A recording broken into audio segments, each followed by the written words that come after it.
नमस्कार बंधुरा आज के आमी चले एलाम सदल बले এই কল্পতরু आश्रमे आमार सामने देखते पाচ্ছেন কল্পতরু आश्रमेर गेट।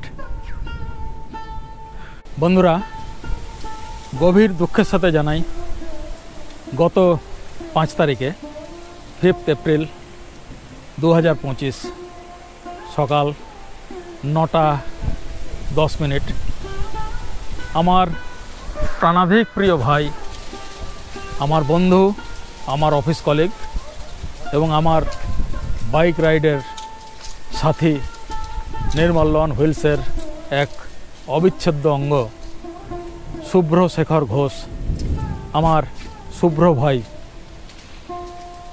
इहलोक छेड़े परलोकेर पथे यात्रा करेছে। आमी ओर दादा आत्मीय ना हलो रक्त सम्पर्क ना थाकलेও आमी ओर दादा ओ आमार भाई এই বন্ধনে আমরা আবদ্ধ ছিলাম। আত্মীয় কাকে বলে? আত্মার সঙ্গে যার সম্পর্ক স্থাপিত হয় সেই আত্মীয়, তাই না?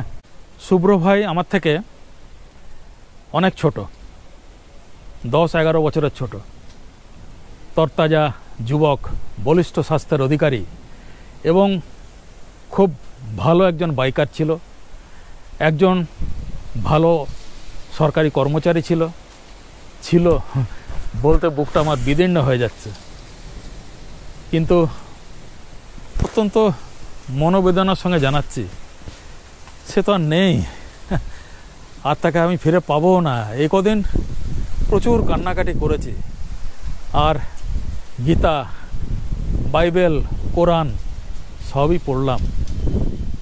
সব ধর্মেরই কিন্তু একটাই কথা, শান্তি। সেই শান্তিও পেয়ে গেছে, ও পরলোকের পথে যাত্রা করেছে। আপনারা ওর চিরশান্তি কামনা করুন, ওর আত্মার। বৈতরণী নদী যেন শান্ত স্নিগ্ধ হয়ে যায়, আমার ভাই যেন সহজে সেই নদী পেরিয়ে পরমাত্মার কাছে পৌঁছে যেতে পারে। বন্ধুরা, আপনারা সবাই ওর আত্মার শান্তি কামনা করুন। এবারে ছোট্ট করে ঘটনাটা একটু বলে নিই, কারণ মানুষের মনে কৌতূহল আসবেই। যারা যারা আমাকে ফেসবুকে ফলো করেন দেখেছেন, অ্যাকচুয়ালি নির্মল্লন হুইলস নামে তো নেই, সেটা নির্মল্ল দাস নামে আছে। আপনারা দেখতে পারেন, সেখানে আমি অনেক কিছুই তুলে ধরেছি, পুরনো ফটো টটো ইত্যাদি সবই আছে। সেগুলোই সুখস্মৃতি আমার কাছে। সেই স্মৃতি নিয়েই আমি যে কটা দিন এই পৃথিবীতে আছি, সেই স্মৃতি বুকে নিয়ে আমি বাঁচব। কোনোদিনই ভোলার নয়। জানি না রাইড করতে পারবো কি না, কারণ মন আমার ভেঙে গেছে, শরীরও ভেঙে গেছে। তো যাই হোক, ঘটনাটা শুনুন কীভাবে হলো।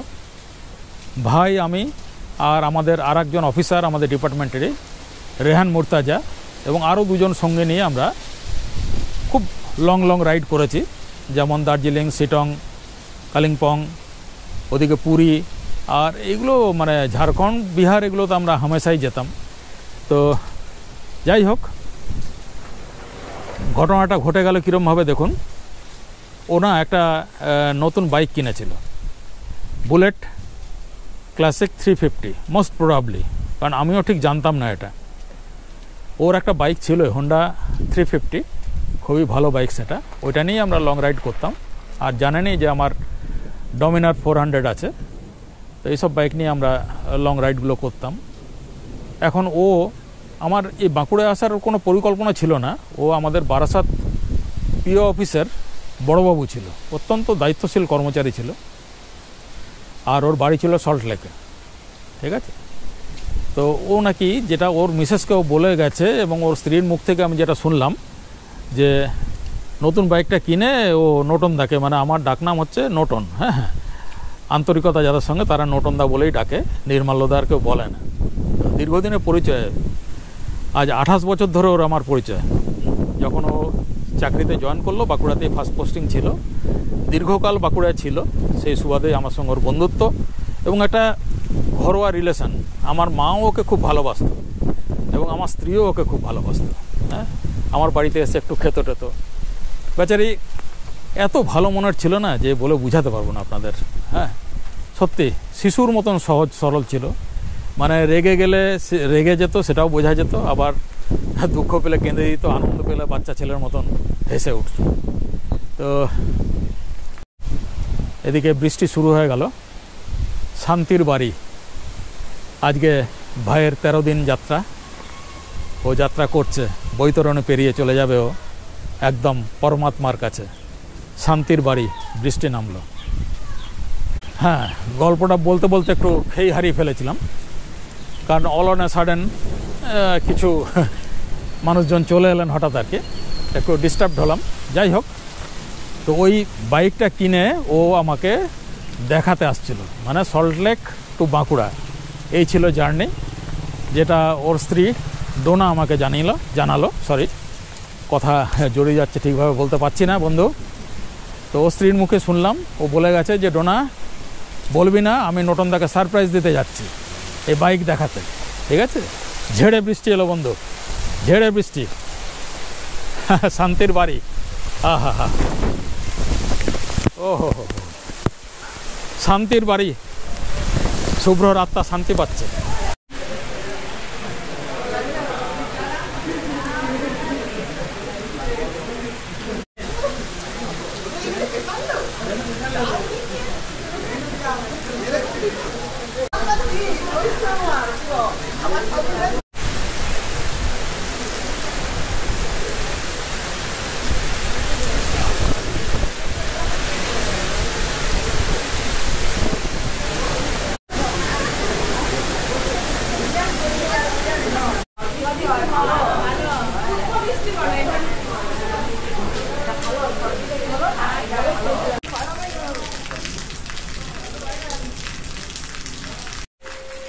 নিন, গ্রহণ করুন একটু।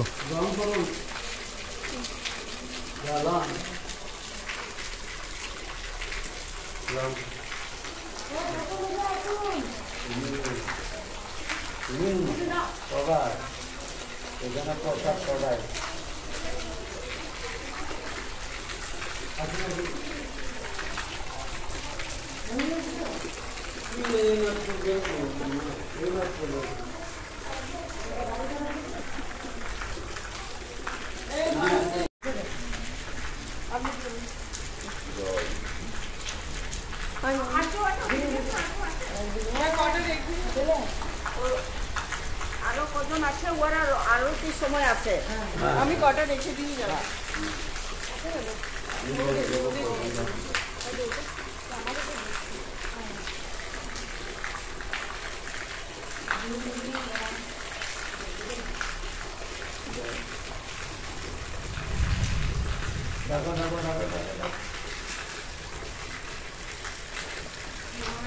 এই রান্না করে থাকে না।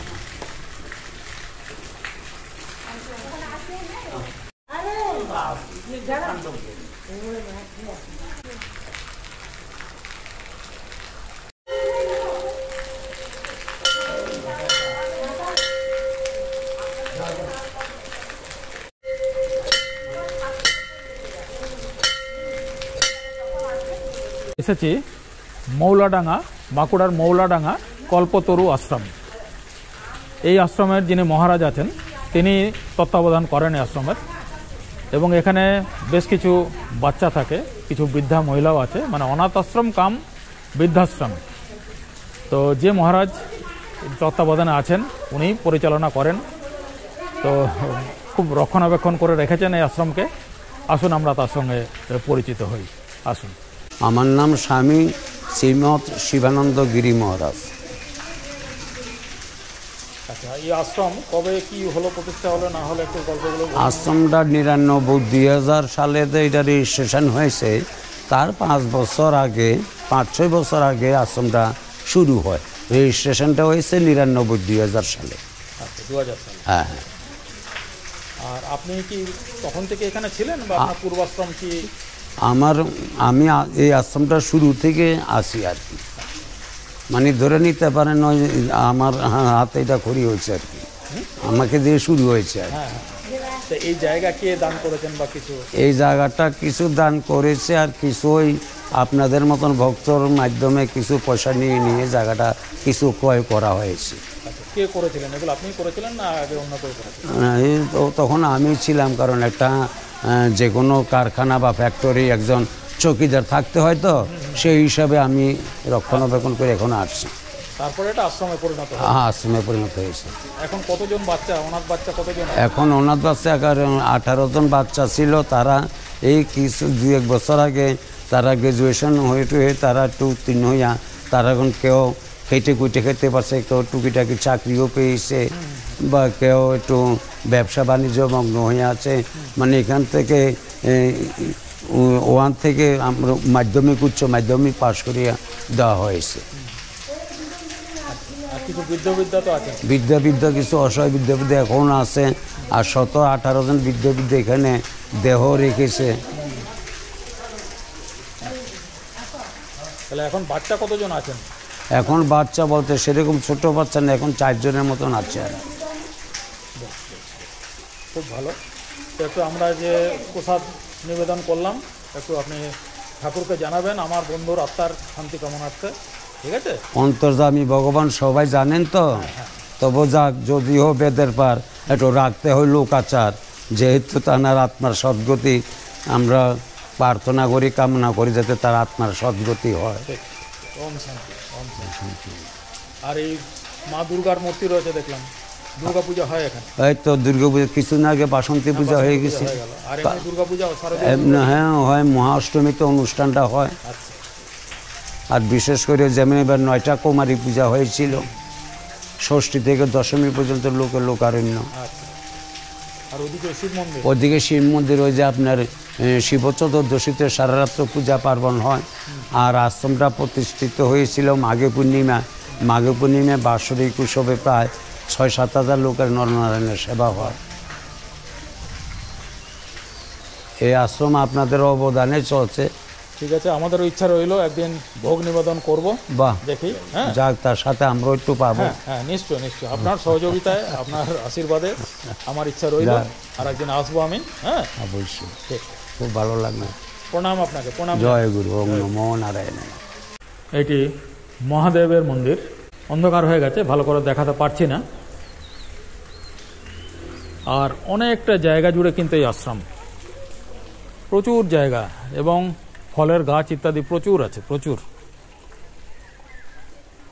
ওইদিকে ওই যে বাউন্ডারি ওয়াল, দেখুন কত রকম গাছ, আম গাছই বেশি দেখছি অবশ্য। আর ওইদিকে দেখুন অম্বালয়।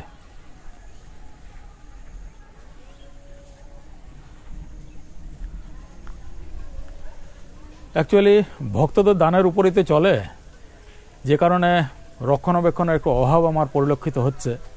এ তো কোনো সরকারি সাহায্যপ্রাপ্ত আশ্রম নয়, দান ধ্যানের উপরেই চলে। তো অনুরোধ রইল, যদি সম্ভব হয় যৎকিঞ্চিৎ দান আপনারা করবেন, ঈশ্বর আপনাদের মঙ্গল করবেন। হ্যাঁ বন্ধুরা, যেটা বলতে গিয়ে আর বলা হলো না, থেমে পড়লাম তখন, যে ঘটনাটা কি ঘটলো। তো শুভ্র ভাই আমাকে সারপ্রাইজ দিতে ওই নতুন কেনা বাইকটা নিয়ে আসছিল সল্টলেক টু বাঁকুড়া। ভালোই আসছিল। ও সম্ভবত রওনা হয়েছিল 7টা নাগাদ, সকাল 7টা নাগাদ। আর ঘটনা ঘটে 9টা বা 9টা 10 মিনিট এরম সময়, একটা সম্ভাব্য সময় বলছি, কেউই সঠিক আমরা জানি না। যাই হোক, যখন মানে দুর্গাপুর এক্সপ্রেসওয়ে বুদবুদ ফ্লাইওভারে ওঠে, তখন কিভাবে জানি না বাইক ওর স্কিড করে যায়। স্কিড করার ফলে ও পড়ে যায়। হ্যাঁ, পড়ে গিয়ে বেচারির বাঁ পাটা রাস্তার উপরে থেকে যায়। আর ওই পায়ের উপর দিয়ে প্রবাবলি পরের কোনো হেভি ভেহিকল চলে যায়।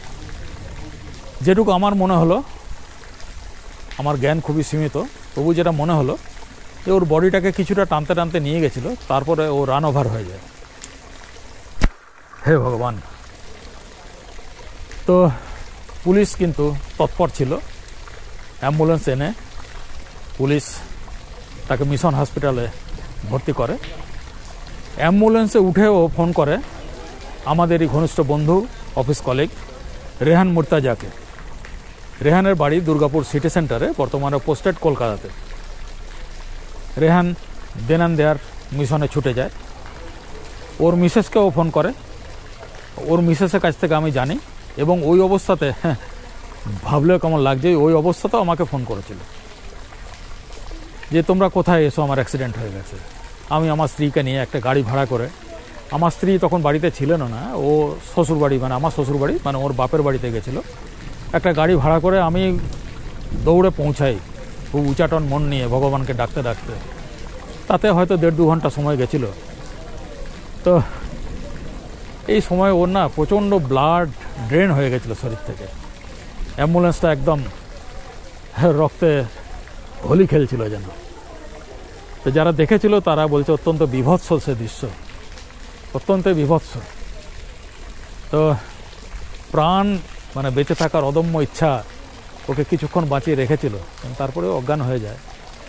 আর সিকিউরিটি গার্ডের মুখে যেটা সব থেকে আমাকে ব্যথিত করছে সেটা হচ্ছে, সিকিউরিটি গার্ডের মুখে শুনলাম, আমাকে বলে দাদা আপনার ভাই এই ব্যাগটা হাতছাড়া করতে চায়নি, কিছুতেই দিচ্ছিল না, বলছে এই ব্যাগের মধ্যে আমার পার্সোনাল জিনিস আছে, খুলে দেখুন তো কী জিনিস।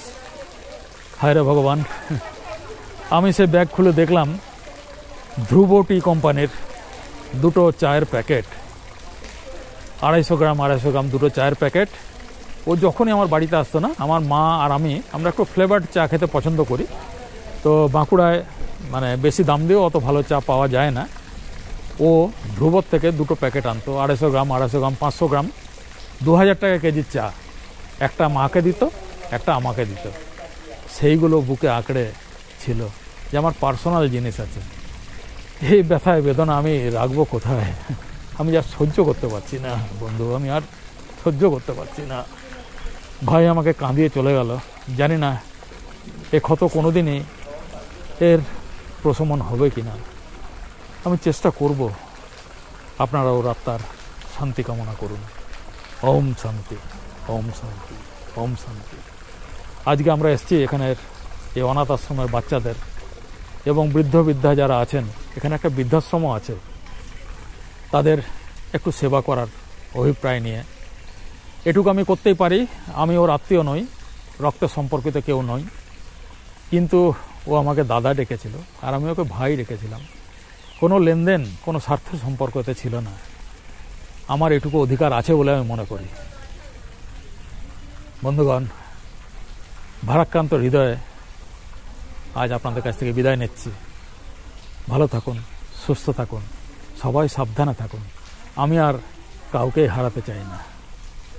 বন্ধুরা, সমব্যথী মানুষজন আজকে আমাকে সাথ দিয়েছেন। এনারা শুভ্রকে, আমার ভাইকে, ভিডিওর মাধ্যমে চিনেছিলেন। নির্মাল লন হুইলসের এনারা সাবস্ক্রাইবার, এবং এদের মধ্যে কয়েকজন এমনও আছেন যারা প্রত্যক্ষভাবে শুভ্রর সাথে পরিচিত হয়েছিলেন। সবাই খুব দুঃখ করছে ওর এই অকাল প্রয়াণে। আসুন।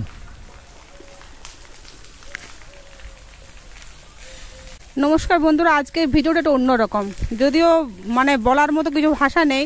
যাই হোক, শুভ্রদাকে আমি 2-1 বার দেখার সৌভাগ্য হয়েছে, নির্মলদার বাড়িতে দেখা হয়েছে। খুবই ভালো মানুষ ছিলেন এবং এত উদার মনের মানুষ, তাই হয়তো ভগবান ওনাকে ডেকে নিয়েছে। কিছু বলার ভাষা নেই। যাই হোক, এইটুকুই বলবো, ওনার আত্মা শান্তি কামনা করি। আমরা সবাই নির্মলদার ভিডিওর মাধ্যমে ওকে দেখব এবং ও আমাদের মধ্যেই থেকে যাবে। আপনারা সবাই ওর আত্মা শান্তি কামনা করুন। হ্যাঁ, পরিচিত হয়েছি, 2-4 বার দেখেওছি নির্মলদার বাড়িতেই। সত্যি খুবই ভালো মনের মানুষ, মানে কি বলবো, বলতে গেলে চোখ দিয়ে জল বেরিয়ে যাচ্ছে বন্ধুরা। সত্যি মানে এত ভালো মানুষ, মানে এত উদার মনের মানুষ হয়তো দেখিনি। আর কি বলবো, বলার কিছু নেই। ওর আত্মার শান্তি কামনা করি। আরেকটা কথা বলতে পারি, আবার দেখা হবে। দাদার মাধ্যমে, নির্মলদার মাধ্যমেই আমার পরিচিত শুভ্রদাকে। ভিডিওকে দেখেছি, বারবার দেখেছি, মানে ভাষা খুঁজে পাচ্ছি না, কি বলবো। দাদারা খুবই ভেঙে পড়েছে। ওনার আত্মার শান্তি কামনা করি, যেন যেখানেই থাকুক ভালো থাকুক। শুভ্রর অকাল মৃত্যুতে আমরা সবাই খুবই মর্মাহত। তার আত্মার শান্তি কামনা করি। শুভ্রদাকে আমরা হারিয়েছি। আমি যখন ফার্স্ট খবরটা শুনি তখন টুম্পা হঠাৎ আমাকে ফোন করে বলছে এত কাঁদছে শুভ্র আর নেই। আমি তো বিশ্বাস করতেই পারতাম না, মানে এমন পরিস্থিতি আশা করব ফোনে ভাবতেই পারিনি। খুব ভালো মনের মানুষ ছিল শুভ্রদা। শুভ্রদা নেই এটা বলবো না, শুভ্রদা আমাদের মনের মধ্যেই রয়ে গেল। ভগবানের কাছে একটাই প্রার্থনা, শুভ্রদা যেখানেই থাকুক ভালো থাকুক। সমব্যথী মানুষজনের কাছ থেকে আপনারা শুনলেন তাদের হৃদয়ের অন্তঃস্থল থেকে উচ্চারিত যে বেদনা, যে অবরুদ্ধ বাক যখন অবরুদ্ধ হয়ে যায়, সে মানুষের যে প্রবল উপস্থিতি, এটাই হচ্ছে কিন্তু মরণোত্তর প্রাপ্তি। আজ আপনি ক্ষমতায় আছেন, সিংহাসনে আছেন, আপনাকে মানুষ ভয়ে ভক্তি করছে, আপনি হয়তো তাতেই খুব উল্লসিত যে আমাকে কত মানুষ শ্রদ্ধা করে, কত মানুষ ভালোবাসে, কত মানুষ ভয় পায়। ভুল করছেন। আপনি যখনই ওই চেয়ারটা থেকে সরে যাবেন, মানুষ আপনাকে হয়তো গালিগালাজ করবে। কিন্তু আজকে শুভ্র প্রজেক্ট অফিস বারাসাতের বড়বাবুও নয়, কিছুই নয়। ও আজ নেই, ওকে ভয় পাওয়ারও কিছু নেই। আজকে এই এতগুলো মানুষের চোখের জল কেন আসছে বন্ধু, একবার একটু বিশ্লেষণ করবেন আয়নার সামনে দাঁড়িয়ে। ও অনেক মানুষকে উপকার করেছিল নিজের জীবন দিয়ে। করোনার সময় ও কোয়ারেন্টাইন সেন্টারে একবারের জন্য ভাবেনি যে আমার কি হবে। ও বহু মানুষকে বাঁচিয়েছিল। ওর ফার্স্ট অ্যাক্সিডেন্টটা আমি জানি, যেটা হয়েছিল একটি প্রায় অন্ধ মানুষকে বাঁচাতে গিয়ে। সে রান ওভার হয়ে যাচ্ছিল, ও ছুটে গিয়ে সেই মানুষটাকে ধাক্কা দিয়ে গাড়ির থেকে সরিয়ে দিয়েছিল, কিন্তু ও সেই গাড়ির ধাক্কা খেয়ে 8 ফুট উপরে উঠে গিয়ে পড়েছিল। তখনই ওর ডান পাটা ড্যামেজ হয়ে যায় এবং দীর্ঘদিন ও শয্যাশায়ী থাকে। বহু লক্ষ টাকা খরচা করে ও আবার ফিরে এসেছিল, হয়তো সহ্য হলো না কারোরই। তো বন্ধু, এটাই বলি, এটাই মরণোত্তর প্রাপ্তি। এই মরণোত্তর প্রাপ্তি কিন্তু আসল প্রাপ্তি। আজকে ও সব কিছুর ঊর্ধ্বে চলে গেছে, রেখে গেল কিছু সুখস্মৃতি। আমি সেই সুখস্মৃতি আমার হৃদয়ে নিয়েই আমি যে কটা দিন আছি, সেই সুখস্মৃতি নিয়েই আমি বেঁচে থাকব। ওর আত্মার চিরশান্তি কামনা করি। আমি জানি আবার ওর সাথে আমার দেখা হবে, অবশ্যই দেখা হবে। এই টুম্পা সোনা দেখুন, ও কত কাঁদছে। মানুষ কেন কাঁদে বলুন তো, কেন কাঁদে মানুষ? না কেঁদে পারে না। ওম শান্তি। হে মা গঙ্গা, ওর যাত্রাপথ সুগম করে দাও মা। বৈতরণী নদী যেন শান্ত স্নিগ্ধ হয়ে যায়, ও যেন পরমাত্মার কাছে পৌঁছে যেতে পারে। ওর মতন ভালো মানুষের জন্য আমি কায়মনোবাক্যে ঈশ্বরের কাছে এই প্রার্থনাই করছি। ওম শান্তি। সবাই ভালো থাকুন, সুস্থ থাকুন, সাবধানে থাকুন। হ্যাঁ।